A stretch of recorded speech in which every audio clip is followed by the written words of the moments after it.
আসসালামু আলাইকুম রহমতুল্লাহি ওয়া বারাকাতু। আজ 19শে জ্যৈষ্ঠ 1428 বঙ্গাব্দ।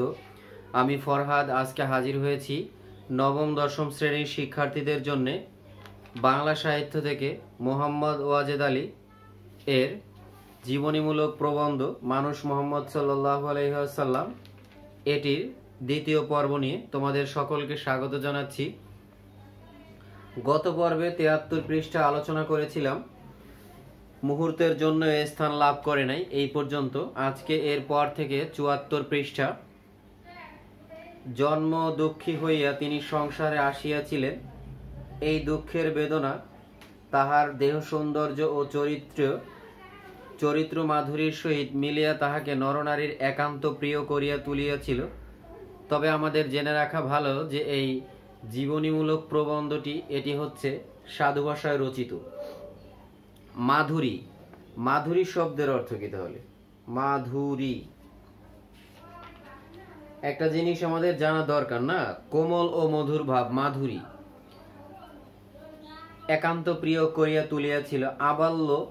আবাল্য তিনি ছিলেন আল আমিন, বিশ্বস্ত, প্রিয়ভাষী, সত্যবাদী। তাহার অসাধারণ যোগ্যতা, বুদ্ধি, বিচার শক্তি, বলিষ্ঠ দেহ দেখিয়া মানুষ অবাক হইয়া যাইত। এই সকল গুণ বিবি খাদিজাকে আকর্ষণ করিয়াছিল। বিবি খাদিজাকে আকর্ষণ করলো কেন? এখানে খাদিজা নামটা আসলো কেন, তাই না? খাদিজা রাদিয়াল্লাহু তাআলা আনহা তিনি ছিলেন হযরত মুহাম্মদ সাল্লাল্লাহু আলাইহি ওয়াসাল্লামের প্রথম স্ত্রী। রাসূল সাল্লাল্লাহু আলাইহি ওয়াসাল্লাম তার বাড়িতে রাখালের চাকরি করতেন। যখন চাকরি করবেন তার আগে চাকরির একটা ইন্টারভিউ দিতে গেছেন তার চাচার সাথে, খাদিজা রাদিয়াল্লাহু তাআলা আনহু। তো বলল, ভাতিজা তুমি এখানে দাঁড়াও। এখন গেছে যে আমি ভিতর থেকে জেনে আসি। এখন গিয়া জিজ্ঞাসা করছে যে খাদিজা আমি তো আমার ভাতিজারে নিয়ে আসছি। তো বলে, তোমার ভাতিজা কি লেখাপড়া জানে? বলে, না, লেখাপড়া জানে না। বলে, তাহলে তো আমি আর কি চাকরি দেব? তুমি তাকে গিয়ে বলো যে আমার বাড়িতে রাখালি করবে। তো গেছে যে আমি ভাতিজার কাছে জিজ্ঞেস করি ও করবে কিনা। তো জিজ্ঞেস করছে, ভাতিজা তুমি এই কাজটা কি করবা? বলে, হ্যাঁ করব চাচা, সমস্যা নেই, আমি রাখালি করতে ইচ্ছুক। তো এই 1, 2, 3 রাসূল সাল্লাল্লাহু আলাইহি সাল্লামের ব্যবহার সৌন্দর্যে মুগ্ধ হয়ে তিনি বিবাহের প্রস্তাব দিলেন। কার কাছে? মুহাম্মদ সাল্লাল্লাহু আলাইহি সাল্লামের কাছেই দিলেন। কেননা সেই যুগে রাসূল সাল্লাল্লাহু আলাইহি সাল্লামের স্ত্রী খাদিজা রাদিয়াল্লাহু তাআলা আনহা চিন্তা করে রাখছেন, মানুষে আবার কি রটাবে, কার কাছে বলবো, কোন ঘটকরে দিয়া পাঠাবো, তার থেকে ওনার কাছেই বলি। বলল যে আমার তোমাকে এরকম পছন্দ হয়েছে, আমি তোমাকে বিয়ে করতে চাই। তো রাসূল সাল্লাল্লাহু আলাইহি সাল্লাম এখানে তার জীবন থেকে, আসলে রাসূলের জীবন থেকে আমাদের অনেক কিছু শিক্ষার আছে। তিনি ছোট কাজ হিসেবে হেয় করেন নাই। এখন বিধবা নারী সেই হিসাবেও তিনি তাকে কোনো কঠোর উক্তি করলেন না, কিছুই বললেন না। শুধু বললেন যে আমি আমার চাচার কাছ থেকে জেনে নেই, আমার তো বাবা নেই, আমার মা নেই, আমার অভিভাবক, আমি তার কাছে জানবো। এখান থেকেও আমাদের শিক্ষা আছে। তিনি চাচার কাছ থেকে, মা বাবা নাই, চাচার কাছ থেকে তিনি অনুমতি নেবেন। অনুমতি নিতে গেলেন। এখন বলে, চাচা বলে, কি বলছিস তুই? আমি বলছি যে আমি আপনার কাছে থেকে আগে জিজ্ঞেস করব তারপরে। তো বলল, গলা জড়ায় ধরে বলল যে ভাতিজা তুই আমার মান রক্ষা করছিস, চল আমি খাদিজার কাছে যাব। তাহলে এই বিষয়গুলি আসলে আমাদের মানব জীবনে অনেক শিক্ষার আছে। এরপরে শব্দার্থগুলি একটু খেয়াল করি। কিছু শব্দার্থ। আবাল্য অর্থ হলো বাল্যকাল থেকে, আযোগ বাল্য এভাবে শব্দটা গঠিত। এরপর আছে রূপ লাবণ্য, রূপ সৌন্দর্য। আল আমিন শব্দটা হলো শাব্দিক অর্থ বিশ্বাসী। মক্কার লোকেরা তাকে বিশ্বাস করতেন, অনেক কিছু জমা রাখতেন। আর কিন্তু সমস্যা হলো তখন যখন তিনি নবুয়তি লাভ করলেন, বললেন এক খোদায় বিশ্বাস করতে হবে, তখনই সেই মানুষগুলো শত্রু হয়ে গেল। এর পর্যন্ত তাকে ভালোবাসতো রাসূল সাল্লাল্লাহু আলাইহি ওয়াসাল্লামকে। তাহার অসাধারণ যোগ্যতা, বুদ্ধি, বিচার শক্তি, বলিষ্ঠ দেহ দেখিয়া মানুষ অবাক হইয়া যাইত। এই সকল গুণ বিবি খাদিজাকে আকর্ষণ করিয়াছিল। বস্তুত হযরতের রূপলাবণ্য ছিল অপূর্ব, অসাধারণ। রূপলাবণ্য মানে হলো সৌন্দর্য। রূপলাবণ্য শব্দের অর্থ হলো রূপ সৌন্দর্য। মক্কা হইতে মদিনায় হিজরতের পথে এক পরহিত ব্রতী দম্পতির কুটিরে তিনি আশ্রয় নেন। হিজরত মানে দেশ ত্যাগ, পরহিত ব্রতী মানে অন্যের উপকার করা যার নেশা কাজ। পরহিত ব্রতী অর্থ হলো অন্যের উপকার করা যার কাজ। দম্পতি তার মানে এখানে দম ও পতি, স্বামী ও স্ত্রী থাকেন এই বাসায়। কুটিরে, কুটির মানে আশ্রয়স্থল, ছোট ঘর, কুড়ে ঘর, অতি ক্ষুদ্র ঘর। রাহি পথিকদের সেবা করাই ছিল তাহাদের ব্রত। রাহি বলতে এটি ফার্সি শব্দ রাহি থেকে আসছে, এর অর্থই পথিকা, পথিক, পথচারী। আর ব্রত শব্দের অর্থ হলো তপস্যা, তাদের এইটাই কাজ। হযরত যখন আসিলেন, কুটির স্বামী আবু মাবদ মেষপাল চড়াইতে গিয়েছিলেন। তাহার পত্নী উম্মে মাবদ সাগি দুগ্ধ দিয়া হযরতের তৃষ্ণা দূর করিলেন। এই যে ওই সময় তার কাজ কি, সে মানুষকে সেবা করবে। রাসূল সাল্লাল্লাহু আলাইহি ওয়াসাল্লাম আসছেন, তখন ওই সময় প্রচলিত ছিল দুধ আর খেজুর, তো দুধ দিয়া তার তৃষ্ণা নিবারণ করলেন। গৃহপতি ফিরিলে এই নারী স্বামীর কাছে নব অতিথির রূপ বর্ণনা করেন। সুন্দর সুদর্শন পুরুষ তিনি, তাহার শীর্ষে সুদীর্ঘ কুঞ্চিত কেশপাশ, বয়ানে অপূর্ব কান্তশ্রী। কুঞ্চিত মানে হলো আমরা যেটাকে বলি কি কোকড়া চুল। বয়ান শব্দের অর্থ হলো মুখ, বদন, এটি আরবি শব্দ বয়ান থেকে আসছে। অপূর্ব ন পূর্ব, এটি নয় ও বহুব্রীহির সমাস, আগে ছিল না এমন। কান্তশ্রী শব্দের অর্থ হলো শোভা, দীপ্তি। কান্তশ্রী অর্থ হলো শোভা, দীপ্তি। তাহার আয়ত কৃষ্ণ দুটি নয়ন, কাজল রেখার মতো যুগল ভুরু যুক্ত ভুরু যুগল। তাহার সুউচ্চ গ্রীবা, কালো কালো দুটি চোখের ঢলঢল চাহনি মনপ্রাণ কাড়িয়া নেয়। গুরু গম্ভীর তাহার নীরবতা, মধুবর্ষী তাহার মুখের ভাষণ, বিনীত নম্র তাহার প্রকৃতি। তিনি দীর্ঘ নন, খর্ব নন, কৃশ নন, এক অপূর্ব পুলক দীপ্তি তাহার চোখমুখে। বলিষ্ঠ পৌরুষের ব্যঞ্জনা তাহার অঙ্গে, বড় সুন্দর, বড় মনোহর, সেই অপরূপ রূপের অধিকারী। আমি এখন পর্যন্ত কোনো প্রবন্ধ পাই নাই যে রাসূল সাল্লাল্লাহু আলাইহি সাল্লামের রূপের বর্ণনা এরকম সুন্দর করে কোনো প্রবন্ধে উঠে আসছে। এই প্রবন্ধে কিন্তু লেখক অতি সুন্দর করে দেখিয়েছেন। আয়ত কৃষ্ণ মানে চওড়া, টানা টানা, চওড়া চোখ, বড় চোখ কিন্তু টানা টানা। গ্রীবা অর্থ হলো গলদেশ, আর কাড়িয়া মানে হলো ছিনিয়া নেওয়া। মধুবর্ষী অত্যন্ত মধুর। খর্ব, খর্বযোগ অ, এটা খাটো, অর্থ হলো খাটো বেটে, মানে খর্ব নন, কৃশ নন, কৃশ মানে রোগা নন। পুলক দীপ্তি চাহনি, পুলক দীপ্তি মানে জ্যোতি, রোমাঞ্চালক। বলিষ্ঠ, বলবৎ যোগিষ্ঠ, শক্তিশালী। পৌরুষ, পুরুষ যোগ অ, অর্থ হলো পুরুষের গুণ, পৌরুষ। এরপরে আছে মনোহর। মনোহর শব্দের অর্থ এটা আমরা যে জানি, মন হরণ করে যে, মনোহর, মন হরণ করে যে, সুন্দর, অতি সুন্দর। সত্যই হযরত বড় সুদর্শন সুপুরুষ ছিলেন। তাহার চেহারা মানুষের চিত্ত আকর্ষণে যতটুকু সহায়তা করে, তাহার সবটুকু তিনি পাইয়াছিলেন। সত্যের নিবিড় সাধনায় তাহার চরিত্র মধুময় হইয়া উঠিয়াছিল। কাছে আসিলেই মানুষ তাহার আপনজন হইয়া উঠিত। মধুময়, সুমধুর। মধুময় শব্দটি বিশেষণ অর্থ হল সুমধুর।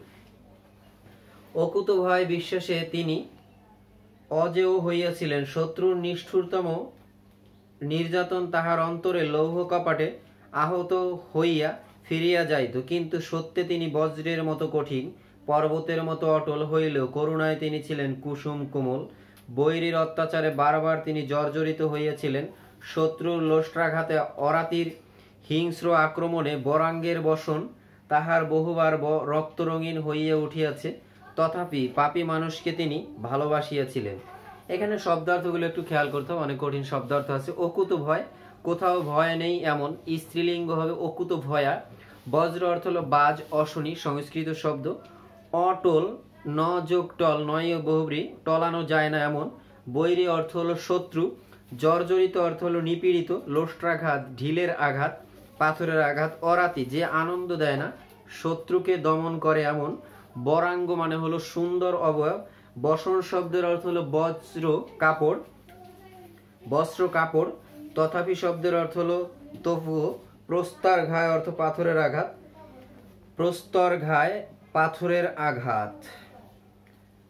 অভিশাপ দেওয়ার চিন্তাও তাহার অন্তরে উদিত হয় নাই। মক্কার পথে প্রান্তরে পৌত্তলিকের প্রস্তর ঘায়ে অর্থ হলো পাথরের আঘাতে তিনি হযরত তিনি আহত হইয়াছেন। ব্যঙ্গ বিদ্রুপে বারবার তিনি উপহাসিত হইয়াছেন। উপহাসিত, যে উপহাস যাকে করা হয় তিনি উপহাসিত। আর প্রস্তর, এখানে পৌত্তলিক, যারা মূর্তি পূজা করে আর কি, পৌত্তলিক তাদের বলা হয়, উপস্থিত হয়েছেন। বারবার তিনি উপহাসিত হইয়াছেন, কিন্তু তাহার অন্তর্ভেদে একটি মাত্র প্রার্থনার বাণী জাগিয়াছে, এদের জ্ঞান দাও প্রভু, এদের ক্ষমা করো। এদের জ্ঞান দাও প্রভু, এদের ক্ষমা করো। অবসন্ন শব্দের অর্থ ক্লান্ত, আর নিঃসৃত, খরিত, রুধির ধারা, রক্তের ধারা। ও তায়েফে সত্য প্রচার করিতে গিয়া তাহাকে কি ভীষণ পরীক্ষার সম্মুখীন হইতে হয়েছিল আমরা দেখিয়াছি। পথ চলিতে শত্রুর প্রস্তরঘায়ে তিনি অবসন্ন হইয়া পড়িয়াছিলেন, তখন তাহারাই আবার তাহাকে তুলিয়া দিতেছিল। তিনি পুনর্বার চলা শুরু করিলে দিগন্তে যে পাথর বৃষ্টি করিতেছিল, রক্তে রক্তে তাহার সমস্ত বসন ভিজিয়া গিয়াছে। দেখা গেল যখন অবসন্ন মানে ক্লান্ত, নিঃসৃত, খরিত আর রুধির ধারা, রক্তের ধারা, যখন আহত হইয়া তিনি পড়ে গেছেন, তাকে তুলে দিচ্ছেন, যখন তিনি আবার চলতে শুরু করছেন তখন এই কাফেররা আবার পাথর মারছে। মানে নিষ্ঠুরতম আচরণ কিন্তু কাফেররা করছে, তারপরেও তিনি একটাই বলছেন কথা, এদের জ্ঞান দাও প্রভু, এদের ক্ষমা করো। তিনি বলতেন যে এদের মেরে ফেললে আমার ইসলাম আমি কার কাছে প্রচার করব। নিঃসৃত রুধির দ্বারা পাদুকায় প্রবেশ করিয়া জমিয়া শক্ত হইয়াছে। পাদুকা মানে হলো জুতা, খড়ম। মৃত্যুর আবছায় তাহার চৈতন্যকে সমচ্ছন্ন করিবার চেষ্টা করিতেছে, তথাপি অত্যাচারীর বিরুদ্ধে তাহার বিন্দুমাত্র অভিযোগ নাই। সমচ্ছন্ন মানে আচ্ছন্ন, স্ত্রীলিঙ্গে হয় সমচ্ছন্ন। রমণীর রূপ, গৃহস্থের ধন সম্পদ, নেতৃত্বের মর্যাদা, রাজার সিংহাসন সবকিছুকে তুচ্ছ করিয়া সেই সত্যকে তিনি জীবনের শ্রেষ্ঠতম সম্বল জ্ঞানে আশ্রয় করিয়াছিলেন। তাহাকে উপহাসিত, অবহেলিত, অস্বীকৃত দেখিয়াও ক্রোধ, ঘৃণা বা বিরক্তির একটি শব্দ তাহার মুখে উচ্চারিত হয় নাই। উপহাসিত মানে বিদ্রুপ, ঠাট্টা। অভিসম্পদ করিতে অনুরুদ্ধ হইয়াও তিনি বলিলেন, না না, তাহা কখনোই সম্ভব নয়। এই পৃথিবীতে আমি ইসলামের বাহন, সত্যের প্রচারক। তো এই সত্যের প্রচারক এই পর্যন্ত এই দ্বিতীয় পর্ব। এবার শব্দার্থগুলো খেয়াল করি।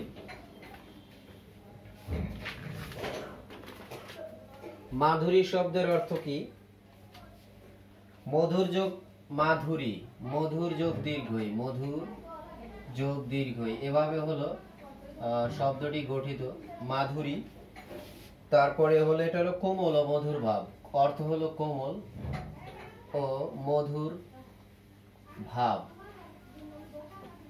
আবাল্য, বাল্যকাল থেকে, আবাল্য বাল্যকাল থেকে বা বাল্যকাল হতে, ছোটবেলা থেকে, শৈশব থেকে। এটা শব্দটা গঠিত হবে আ যোগ বাল্য, এভাবে আবাল্য। রূপ লাবণ্য, রূপ সৌন্দর্য। লাবণ্য অর্থ সৌন্দর্য, আর রূপ অর্থ হলো রূপ, চেহারা, সৌন্দর্য। হিজরত, দেশ ত্যাগ। এরপর হলো কুটির। কুটির শব্দের অর্থ হলো কুড়ে ঘর, জানলেই হয়। ওই সময় খেজুর পাতার ঘর ছিল রাসূলের যুগে। অতি ক্ষুদ্র এবং দীনগৃহ, গরিবের ঘর। এরপরে আছে রাহি পথিক। রাহি পথিক এটা ফার্সি শব্দ, ফার্সি রাহি থেকে আসছে। এর অর্থ হলো পথচারী, পথচারী যারা তাদেরকে সেবা করতেন। আবু মাব। বয়ান শব্দের অর্থ হলো বয়ান শব্দের অর্থ হলো আরবি শব্দ বয়ান, এ থেকে আসছে আরবি বয়ান। আর বয়ান শব্দের অর্থ হলো বদন, মুখ। তারপরে এটা অর্থ হলো,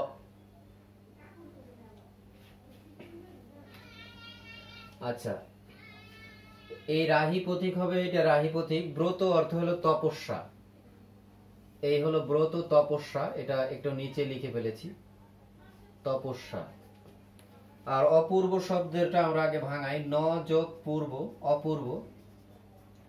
এর অর্থ হলো আগে ছিল না এমন, অপূর্ব, আগে ছিল না এমন, এক কথায় প্রকাশ।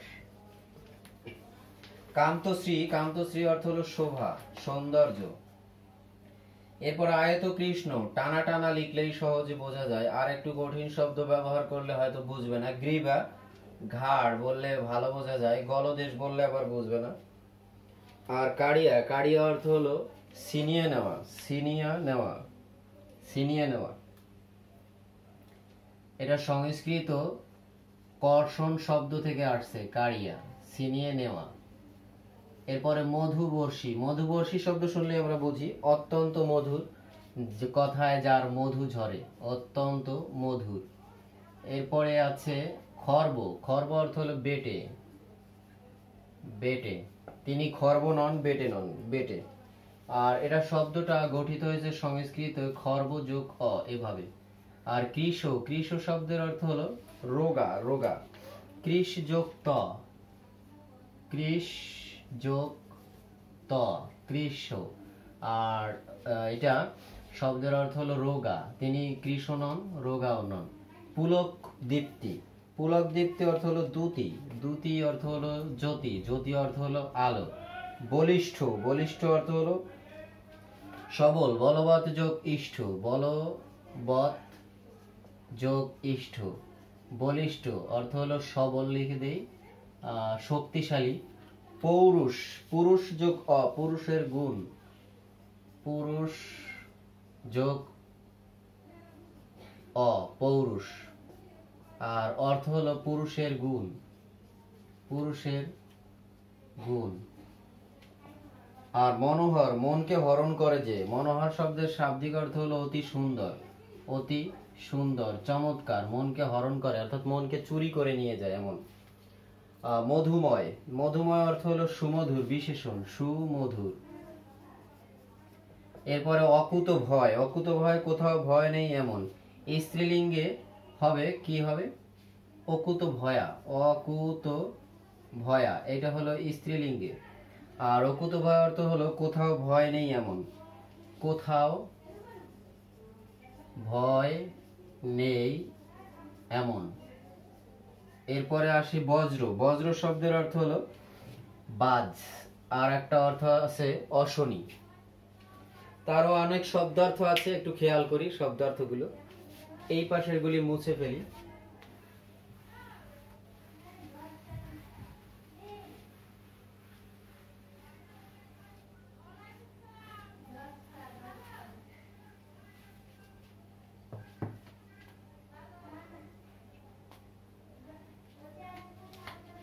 বজ্র, এরপরে আছে অটল, অটল, অটল যদি আমরা ভাঙাই হবে ন যোগ টল, অটল, ঠিক আছে, নয় বহুব্রীহি।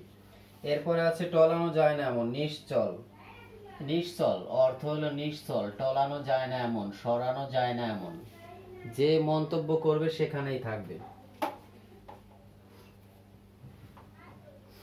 এরপরে আছে বৈরী, বৈরী শব্দের অর্থ হলো শত্রু, শত্রু।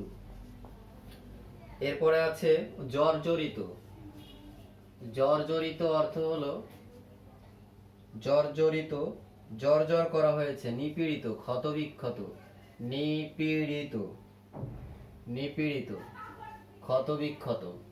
এরপরে আছে লোস্ট্রাঘাত, ঢিলের আঘাত, লোস্ট্রা, লোস্ট্রাঘাত, ঢিলের আঘাত, ঢিলের আঘাত, লোস্ট্রাঘাত।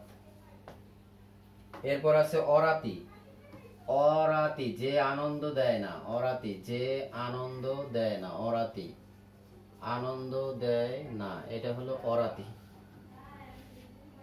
যে আনন্দ দেয় না অর্থাৎ শত্রুকে দমন করে এমন, অরাতি। বরাঙ্গ, বরাঙ্গ সুন্দর, বর যোগ আঙ্গ, বরাঙ্গ সুন্দর অবয়ব, বর যোগ অঙ্গ, বর যোগ অঙ্গ, বরাঙ্গ সুন্দর চেহারা কি, সুন্দর অবয়ব, এ হলো বরাঙ্গ। এরপরে আছে বসন, বসন অর্থ হলো বস্ত্র, কাপড়, বস্ত্র, কাপড়, বস্ত্র লিখলেই হয়। তথাপি শব্দের অর্থ হলো তবু, তথাপি সমান হলো তবু, এটা হলো অব্যয়, অব্যয়।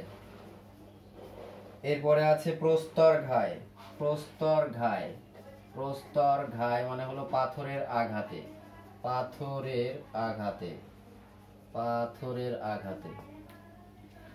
এরপরে আছে অবসন্ন, অবসন্ন অর্থ হলো ক্লান্ত, ক্লান্ত, অবসন্ন অর্থ ক্লান্ত।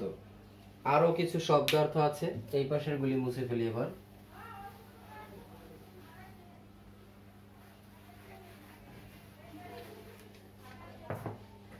নিঃসৃত মানে খরিত, নিঃসৃত বের হয়, নিঃসৃত, খরিত, রক্ত ঝরে পড়ে, খরিত।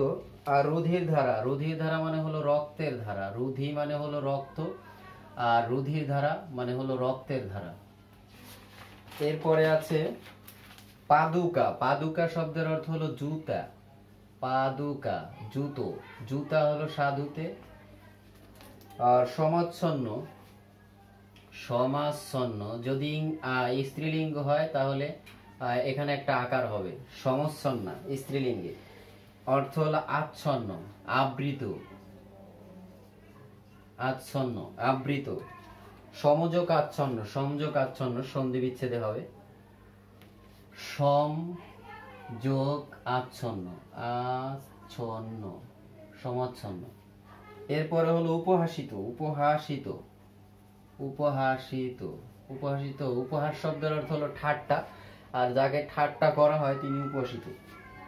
বিদ্রুপ, বিদ্রুপ ঠাট্টা। এরপরে আছে অনুরুদ্ধ, অনুরুদ্ধ, অনুরুদ্ধ, অনুরুদ্ধ অর্থ কি? অনুরোধ করা হয়েছে এমন, অনুরোধ করা হয়েছে এমন, অনুরোধ করা হয়েছে এমন। তো আজকের ক্লাস, আজকের এই মানুষ মোহাম্মদ সাল্লাল্লাহু আলাইহি সাল্লাম পর্ব 2 এই পর্যন্ত। পরবর্তীতে তোমাদের সাথে আবার দেখা হবে, সেই প্রত্যাশায় বিদায় নিচ্ছি। আল্লাহ হাফেজ।